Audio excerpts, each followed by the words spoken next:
ជំរាបសួរលោកគ្រូក៏ដូចជាសួស្តីអ្នកទាំងអស់គ្នានៅក្នុងវីដេអូនេះដែរខ្ញុំមកធ្វើការនិយាយអំពីវីដេអូរបស់យើងគឺនិយាយអំពីការ install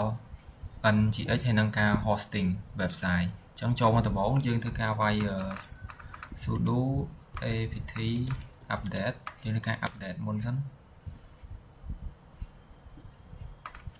អូខេចាំវាបន្តិច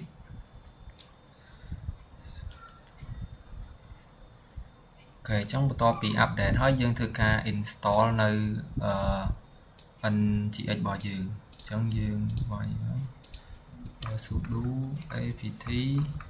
nginx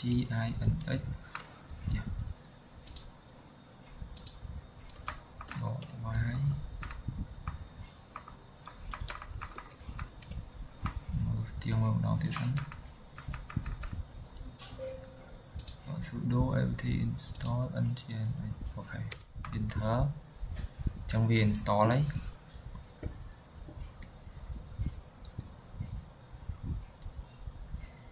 អូខេអញ្ចឹងបន្ទាប់ពី install ហើយយើងធ្វើការ enable នៅ nginx នឹងម្ដងទៀតយើងវាយsudo systemctl nginx enable system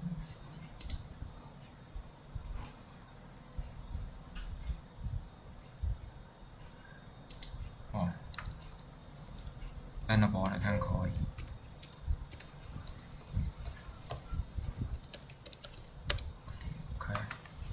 enter អូខេអញ្ចឹងយើង enable ហើយអញ្ចឹងដើម្បី make sure ថាវា enable បានមែនក៏អត់យើងត្រូវវាយ comment មួយទៀតយើងដូរពីពាក្យ enable ទៅជា status វិញវាយ comment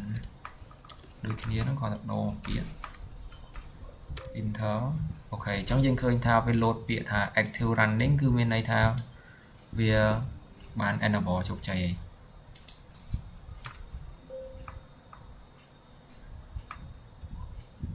អូខេឥឡូវយើងតទៀតមិញវាជាប់អីគេមិញហ្នឹងឥឡូវតំដោះបានហើយអញ្ចឹងយើងបន្ទាប់ពី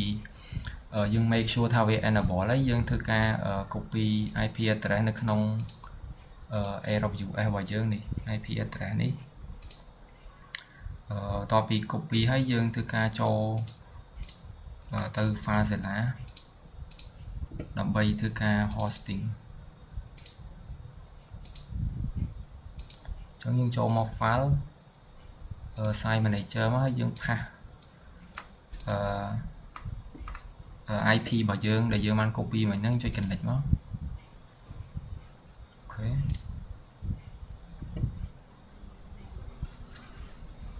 អូខេអញ្ចឹងយើងចូលមកហើយអូខេអញ្ចឹងបន្តមកទៀតយើងធ្វើការវាយ comment មួយទៀតដើម្បីធ្វើការផ្ដល់សិទ្ធិយើងវាយ sudo chmod slash var slash www slash html អញ្ចឹងអានេះគឺវាផ្ដល់ priority ដើម្បីធ្វើការ access អាចចូលទៅបានអញ្ចឹងយើង enter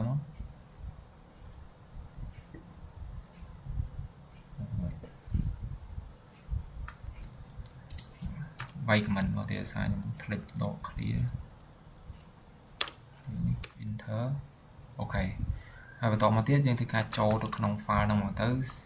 cd slash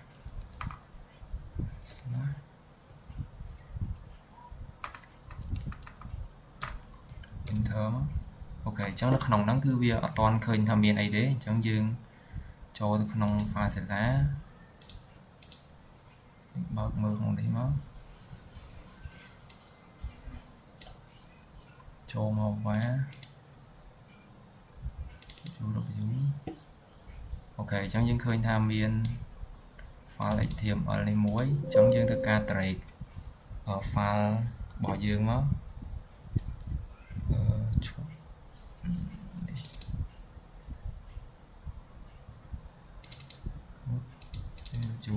នេះ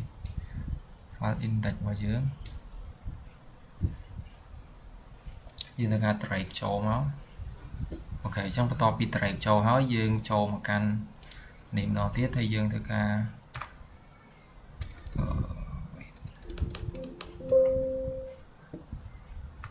អូខេមិញនេះដោយសារតែយើងបានចូលមកហើយអញ្ចឹងយើងត្រូវ ls ដក lx មួយទៀតខ្ញុំភ្លេចដើម្បីយើងមើលថាក្នុងហ្នឹងមានអីគេ file គេខ្លះអញ្ចឹងទៅអញ្ចឹងយើង ls ដក lx មកអើយវាយបច្ចេក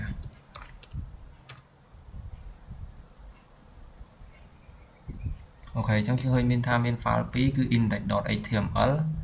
ហើយនឹង index នេះគឺវាមានស្រាប់ទេអញ្ចឹងអា index.html នេះគឺជា file website របស់យើងអញ្ចឹងទៅអញ្ចឹងទៅពេលដែលយើងបាន copy វាចូលយើងចូលមក pass IP ដែលយើងIP ក្នុង AWS នេះហើយវា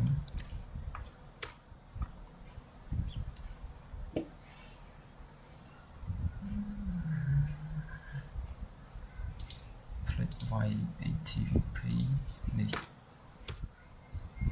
អញ្ចឹងយើងឃើញថា website របស់យើងគឺបាន hosting បានជោគជ័យហើយអញ្ចឹងយើងត្រូវវាយ ATP ដែរតែអត់មាន S ទេអញ្ចឹងគឺមានវីដេអូគឺមានតែប៉ុណ្្នឹងសូមអរគុណលោកគ្រូហើយនិងអរគុណអ្នកទាំងអស់គ្នា